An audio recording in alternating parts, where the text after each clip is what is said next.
নমস্কাৰ বন্ধুসকল, আজি মই আপোনালোকক এই 9টা গ্ৰহ দুৰ্বল হৈ থাকিলে আমাৰ জীৱনত কেনেধৰণৰ প্ৰভাৱ পৰে আৰু তাৰ প্ৰতিকাৰ কি হয় তাৰ বিষয়ে ক'ম। গতিকে 9টা গ্ৰহৰ ভিতৰত আজি প্ৰথমটো হ'ল সূৰ্য গ্ৰহ।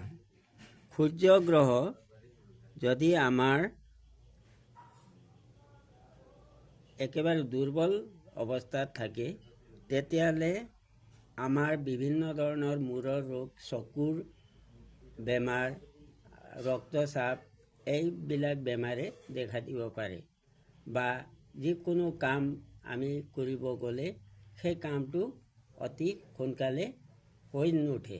সেইকাৰণে আমি সূৰ্য দেৱতাক সন্তুষ্ট কৰিব লাগিব। সূৰ্য দেৱতাক সন্তুষ্ট কৰিবৰ কাৰণে আমি কি কৰিম?